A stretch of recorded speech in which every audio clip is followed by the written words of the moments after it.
नमस्कार, स्वागत है आप सभी का टीसीएस पाठशाला के यूट्यूब चैनल पे।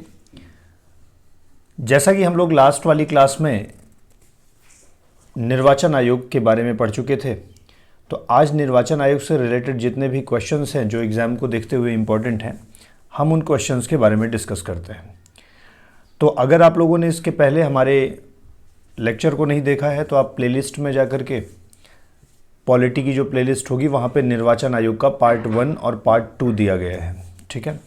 तो आप उसे पहले देख लीजिए, उसके बाद आप इन क्वेश्चंस को देखेंगे तो आपको चीज़ें समझ में आएंगी और आपके एग्ज़ाम के लिए बहुत बेनिफिशियल रहेगा। तो चलिए आपकी क्लास को स्टार्ट करते हैं, ठीक है। और एक बार अगर इन सारे वीडियोस के क्वेश्चंस को सॉल्व करके आप जाते हैं तो आपकी एक अच्छी अंडरस्टैंडिंग जो है वो इस कॉन्सेप्ट पे बनी रहेगी, इस टॉपिक पे बनी रहेगी। तो चलिए आपके लिए पहला क्वेश्चन है, याद करिए हम लोगों ने डिस्कस किया था परिसीमन आयोग के बारे में। परिसीमन आयोग मैंने कहा था कि निर्वाचन आयोग जो है इसका गठन करता है। आज तक 4 बार इसका गठन किया गया है। तो इसमें कहा गया है कि निम्नलिखित कथनों पर विचार करिए कि परिसीमन आयोग क्या करता है, क्या नहीं करता। तो पहली बात, परिसीमन आयोग के आदेशों को किसी न्यायालय में चुनौती नहीं दी जा सकती है। नंबर 2, परिसीमन आयोग के आदेश जब तक लोकसभा अथवा राज्यसभा विधानसभा के सम्मुख रखे जाते हैं तब तक आदेशों में कोई संशोधन नहीं किया जा सकता है।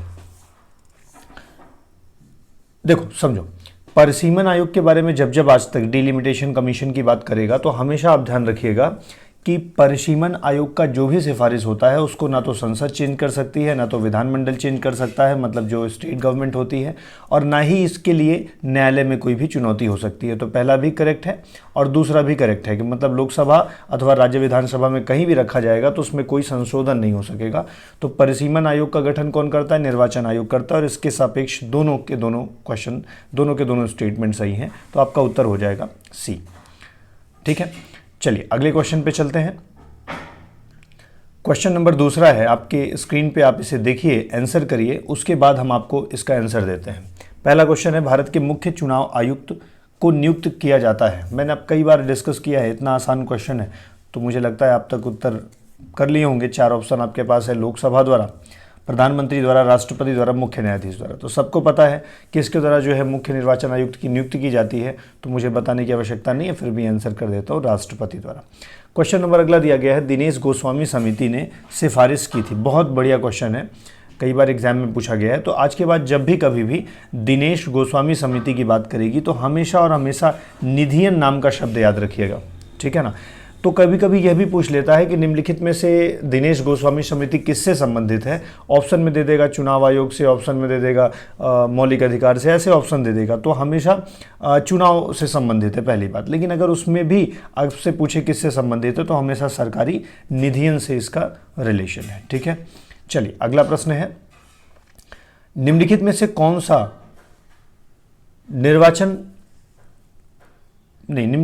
चुनाव निर्वाचन आयोग द्वारा संपादित नहीं होता है, ठीक है। आप बताइए जल्दी से, आपके पास 10 सेकंड का समय है, जल्दी से आंसर कर दीजिए कि कौन सा उत्तर होगा, फिर मैं इस पर डिस्कस करता हूं। चलिए, ए होगा, बी होगा, सी होगा अथवा डी होगा, आंसर कर दीजिए। आई होप आप कर लिए होंगे। मैंने आपको बताया था कि राज्य निर्वाचन आयोग जो होता है वो त्रिस्तरीय चुनाव मतलब स्थानीय निकायों का चुनाव करवाता है। बाकी जो निर्वाचन आयोग हमारे यहाँ होता है वो सारे चुनाव करवाता है। किसको छोड़ करके? ये ग्राम पंचायत, नगर निगम, इनके चुनाव को। तो स्थानीय जो निकाय के चुनाव होते हैं वो निर्वाचन आयोग नहीं करवाता बल्कि राज्य निर्वाचन आयोग करवाता है। अगला क्वेश्चन आपके लिए है, सांसदों की अयोग्यता संबंधी विवाद का निर्णय कौन करता है, ठीक है। बढ़िया प्रश्न है। एक इस पे मेरा क्वेश्चन और भी है, आप रिप्लाई कर दीजिए कमेंट बॉक्स में कि दल बदल कानून के आधार पर किसी भी व्यक्ति को अयोग्य कौन घोषित करता है। हालांकि इस वाले का आंसर पहले आप दीजिए।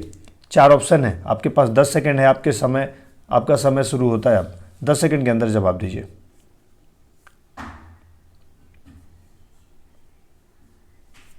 पहला ऑप्शन राष्ट्रपति करेगा, संसद करेगी, निर्वाचन आयोग करेगा, या निर्वाचन आयोग की सिफारिश से राष्ट्रपति करेंगे।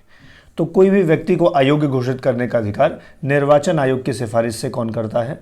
राष्ट्रपति करता है, ठीक है। और दल बदल कानून के आधार पर कौन करता है, इसे आप कमेंट बॉक्स में बताइए। आप नहीं बता पाएंगे, आप नहीं आता तो आप ढूंढिए, बट आंसर करिए इसका।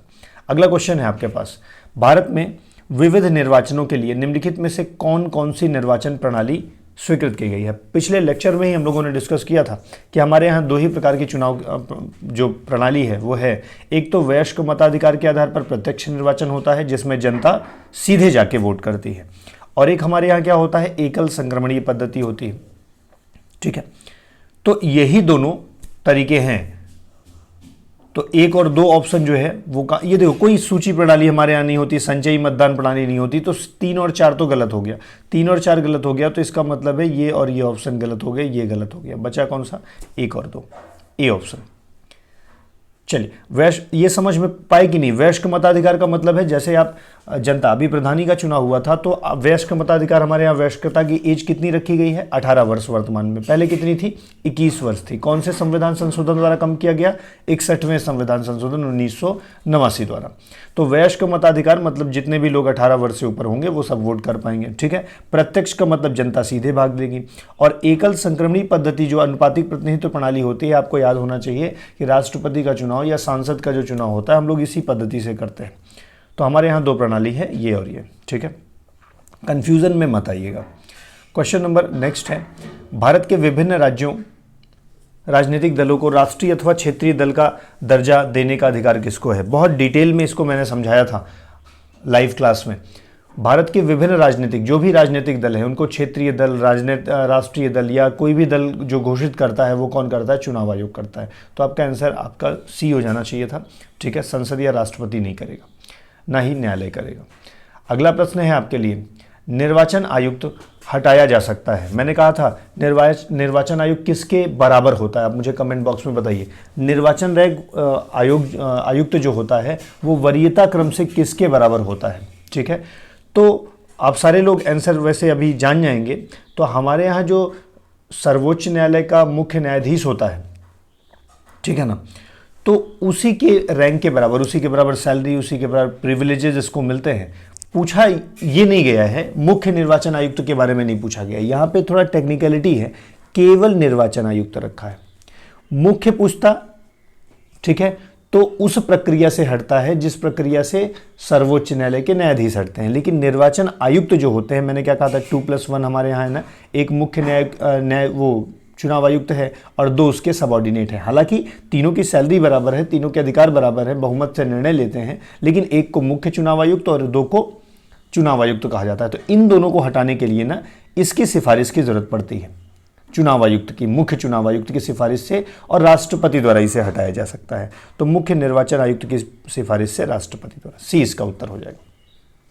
अगर पूछता कि मुख्य निर्वाचन आयुक्त को कौन हटाता है, तो फिर संसदीय प्रक्रिया से, जैसे सुप्रीम कोर्ट का जज हटता है वैसे हटाया जाता है। लेकिन चुनाव आयुक्त को हटाने के लिए मुख्य चुनाव आयुक्त की सिफारिश से राष्ट्रपति हटाता है। ठीक है, चलिए अगला प्रश्न है आपके लिए, भारत की प्रथम महिला मुख्य निर्वाचन आयुक्त कौन थी। वैसे आंसर आपको मैं बता दूंगा, ठीक है, वी.एस. रमा देवी जी थी। बाकी आप इसे एक बार सर्च कर लीजिएगा, देख लीजिएगा। ठीक है, इसे आप रट सकते हैं, सर्च ना भी करेंगे तो आंसर यही है। ठीक है, आप इसे रट लीजिए कि पहली महिला मुख्य निर्वाचन आयुक्त। तो आप मुझे एक आंसर बताइए यहीं पे, हमारे भारत के पहले मुख्य निर्वाचन आयुक्त कौन थे। महिला नहीं, कौन पहले निर्वाचन आयुक्त थे। ठीक है, तो इसका आंसर आप कमेंट बॉक्स में बताइए। एक बात और बताइए कि हमारे यहाँ निर्वाचन आयोग कब बनाया गया था।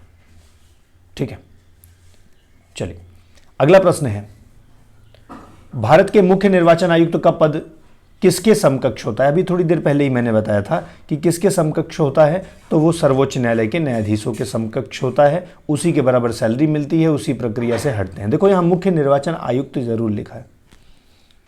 ठीक है, तो ए उत्तर हो जाएगा। अगला ही प्रश्न इसमें है कि निर्वाचन आयोग को 3 सदस्यीय आयोग किस वर्ष बनाया गया था। मैंने कहा था कि जब 61वां संविधान संशोधन हुआ था 1989 में, तो अचानक से कार्य बढ़ गए थे और तब जो 1 सदस्यीय समिति थी उसको 3 सदस्यीय बना दिया गया था। हालांकि विवाद के कारण बाद में उसको रद्द कर दिया जाता है। फिर सुप्रीम कोर्ट निर्णय देती है, ठीक है, 1993 में, तब जाकर के फिर से ये बहुदलीय निकाय बनता है।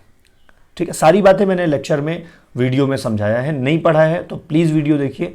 ठीक है, उसके बाद क्वेश्चंस पे आइए। अगला प्रश्न है, मुख्य चुनाव आयुक्त को पदच्युत करना मतलब हटाना, किया जा सकता है। तो कौन हटाएगा भैया, उसी प्रक्रिया से हटेंगे जैसे सर्वोच्च न्यायालय के न्यायाधीश।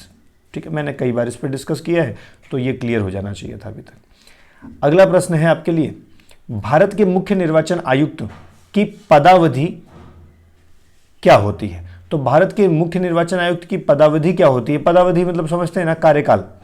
ठीक है, तो ये चीज़ मैंने आपको बताया है कि मुख्य निर्वाचन आयुक्त की पदावधि कितनी होती है, 6 वर्ष होती है, और या तो अधिकतम कितनी, 65 वर्ष की आयु तक, जो भी पहले आ जाए। मैंने इसको समझाया था कि मान लीजिए कोई आदमी अगर मान लीजिए 64 वर्ष में बनता है, ठीक है, तो एक ही साल बाद रिटायर होना पड़ेगा, और कोई 60 साल में बनता है तो 5 साल कार्यकाल करके 65 साल में रिटायर होना पड़ेगा।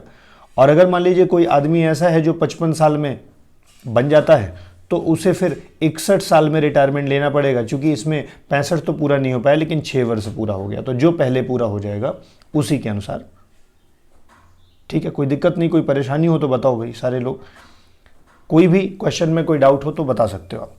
ठीक है, मैं उसे दोबारा क्लियर कर दूंगा। यहाँ पे एक क्वेश्चन रिपीट हो गया है परिसीमन आयोग के बारे में, तो मुझे लगता है आप इसे पहले ही सॉल्व कर चुके हैं, तो इसको सॉल्व करवाने का कोई ज़रूरत नहीं है। चलिए अगला प्रश्न है, पहले आप रिप्लाई करेंगे फिर मैं इस चीज़ को बताऊंगा। ठीक है, तो जब सवाल है, नवयुवकों द्वारा 18 वर्ष की आयु पर मताधिकार का पहली बार प्रयोग किया गया था। जल्दी से आंसर करिए, आप सब लोग को पता है, बस नए तरीके से प्रश्न पूछा गया है और ऑप्शंस आपके सामने हैं, तो आप मुझे बताइए कब पहली बार प्रयोग हुआ है। ठीक है, जल्दी से आंसर करिए। 87 में हुआ है, या 88 में हुआ है, या 89 में हुआ है, या 1990 90 में हुआ है, 1990 में।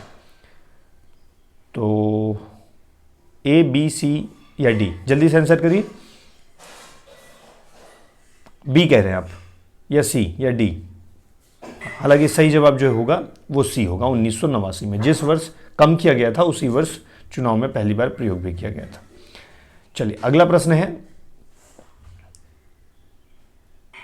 भारत का संविधान निम्नलिखित अनुच्छेदों में से किस एक के अंतर्गत एक निर्वाचन आयोग का प्रावधान करता है? तो बच्चे कई बार हम डिस्कस कर चुके हैं, 324 से लेकर के 329 तक। आप मुझे बताएंगे क्या कमेंट बॉक्स में कि 326 में किसका प्रावधान है? ठीक है, कई बार हम इस पर डिस्कस कर चुके हैं आप लेक्चर में पढ़ाते समय, लेकिन हालांकि हमारी शुरुआत चुनाव आयोग के बारे में कहाँ से होती? 324 से 329 तक, तो उत्तर हो जाएगा 324। राइट, तो डी इसका सही जवाब होगा। बताइए किसी को कोई डाउट, कोई परेशानी? एक बात और बताइए कि आपको ये जो सीरीज़ हम ले आते हैं, क्या इससे कोई बेनिफिट हो रहा है? क्या आपको ये रिवीजन में हेल्पफुल हो रहा है कि नहीं हो रहा है? अगर ये हेल्पफुल हो रहा है तो मैं इसको कंटिन्यू रखूं, थोड़ा सा इन सब चीज़ों पे कमेंट कर दिया करिए। कोई आपको लगता है इम्प्रूवमेंट क्या होना चाहिए तो उसको भी बता दिया करिए। ठीक है, तो ताकि हम लोग और इम्प्रूव कर सकें और आपके लिए बेनिफिशियल हो सके, तो ज़रूर अपने कमेंट बॉक्स में सलाह भी दे दिया करिए। ठीक है, चलिए अगला प्रश्न है आपके लिए, लोकसभा और राज्य विधानसभाओं के चुनावों में मतदान वालों की न्यूनतम आयु सीमा 21 वर्ष से घटाकर 18 वर्ष कर दी गई।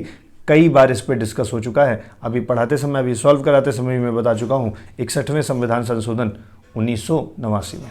ठीक है, अगला प्रश्न आपके लिए है, न्यायालय द्वारा अपराधी घोषित किए गए व्यक्ति को चुनाव लड़ने के लिए अयोग्य करार देने का निर्णय किया गया है। नहीं, न्यायालय द्वारा अपराधी घोषित किए गए व्यक्ति को चुनाव लड़ने के लिए अयोग्य करार देने का निर्णय किया गया है। अब कौन करेगा भाई? निश्चित तौर पर जो भी अपराधी घोषित हो जाएंगे। अपराधी घोषित का मतलब ये नहीं है आपके मन में आ रहा होगा कि बहुत सारे लोगों के ऊपर केसेस होते हैं। केस होना आरोपी बनाना है, अपराधी मतलब जब केस सिद्ध हो जाए, तो निर्वाचन आयोग इस बात का प्रावधान करेगा, अगर कोई व्यक्ति अपराधी हो जाएगा तो फिर उसे चुनाव लड़ने से मना कर दिया जाएगा। ठीक है, अगला प्रश्न है इसी में, यदि किसी राज्य विधानसभा के निर्वाचन में निर्वाचित घोषित होने वाला प्रत्याशी अपनी निक्षिप्त राशि खो देता है। ये पूछ रहा है, किसी राज्य विधानसभा में कोई व्यक्ति जो निर्वाचित हुआ है, ठीक है, उसकी निक्षिप्त राशि का मतलब है जमानत राशि, जब्त हो जाती है। इसका मतलब क्या है? देखो, एक सीधी सीधी बात समझो, जमानत राशि कब जब्त होती है? जब कोई भी व्यक्ति कुल डाले गए मतों का 1/6 भाग नहीं प्राप्त कर पाता है। इसका मतलब है कि अगर 100 लोगों ने मत डाला है तो 100 का 1/6 भाग अगर आप करेंगे तो आपका लगभग, ये देखेंगे तो लगभग 16 या 17 वोट आते हैं। ठीक है, तो अगर 100 में से 16 या 17 वोट आपको नहीं प्राप्त हुए हैं तो आप जमानत राशि आपकी जब्त हो जाएगी। ये एक एवरेज मतलब 1/6 याद रखिएगा, 1/6वां भाग प्राप्त करना होता है। अब देखो बच्चे, मतदान कम हुआ है तो ऐसी स्थिति आ सकती है क्या? अरे भाई, मतदान अगर 10 ही हुआ होगा तो उसे 10 का ही 1/6 प्राप्त करना होगा ना। तो ऐसा तो है नहीं कि भाई मतदान कम होने से ये स्थिति आ सकती है। बहुसदस्यीय निर्वाचन के लिए निर्वाचन था, ऐसा भी नहीं है, चाहे जहां जितनी दूर का निर्वाचन हो, ठीक है, इसमें कोई दिक्कत भी नहीं है, इससे भी नहीं हो पाएगा। निर्वाचित प्रत्याशी की अपने निकटतम प्रतिद्वंदी पर विजय बहुत कम नहीं। अगर देखो किसी व्यक्ति को 100 मत प्राप्त हुआ है और किसी को 101 प्राप्त हुआ है तो 101 वाला जीत जाएगा। लेकिन इसका मतलब ये थोड़ी ना है कि मतलब बहुत कम अंकों से विजय प्राप्त हुई है तो जमानत राशि जब्त हो जाएगी। जमानत राशि जब्त होने के लिए क्या है कि कम से कम 1/6 मत प्राप्त ना हो पाए। तो भैया इस एक ही शर्त पे हो सकती है, जब प्रत्याशी बहुत ज़्यादा हो जाए। और प्रत्याशी जब बहुत ज़्यादा हो जाएंगे, जैसे मान लीजिए अगर 100 वोट है कुल और प्रत्याशी ही 25 हो जाएंगे, तो निश्चित तौर पर आप देखेंगे कि जीतने वाला व्यक्ति भले ही फर्स्ट पास द पोस्ट में जीत जाए, 5 वोट 6 वोट 10 वोट पा करके, लेकिन उसका जमानत राशि इसलिए जब्त हो जाएगा क्योंकि वो 1/6 का आंकड़ा नहीं प्राप्त कर पा रहे। समझ पा रहे हैं? तो जब प्रत्याशियों की संख्या बहुत अधिक होती है तो यह वो ऑप्शन बनता है कि उनकी जो जमानत राशि है वो जब्त हो जाएगा। तो उन्होंने कहा कि जमानत राशि जब्त हो गई है, उसका अर्थ यही है कि प्रत्याशी बहुत ज़्यादा थे।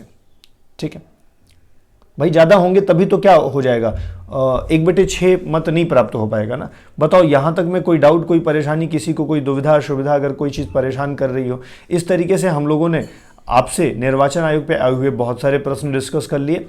और भी बहुत आसान प्रश्न हैं जो किताबों में आपको मिल जाएंगे, आप आसानी से उससे सॉल्व कर सकते हैं। ठीक है, आपको ये वीडियो लेक्चर कैसा लग रहा है, आपके लिए ये जो हम लोग प्रयास कर रहे हैं ये कैसा लग रहा है, इसके बारे में आप ज़रूर बता दिया करिए कमेंट बॉक्स में। ठीक है, ताकि हम लोग लगातार उस पर अपडेट होते रहें और चीज़ों को बदल करके, या आपको कोई सुझाव भी देना हुआ करे तो वो दे दिया करिए, ताकि हम इम्प्रूव करते रहें और आपके लिए फ़ायदेमंद होता रहे video. Thank you very much, thank you for watching. एक और रिक्वेस्ट है कि आप सारे लोग वीडियो को ज़रूर शेयर कर दिया करिए लोगों में। ठीक है, लाइक कर दिया करिए, और जितने ज़्यादा से ज़्यादा लोगों तक ये पहुंच पाए उतना जिम्मेदारी आप पूरी कर दिया करिए। ठीक है, हम आपके लिए ऐसे ही वीडियोस लेके आते रहेंगे लगातार। बस आपको करना क्या है, थोड़ी सी मदद करनी है, और वो भी लोगों तक पहुंचा करके। Thank you very much, keep solving, keep studying. ठीक है, एंड स्टे सेफ।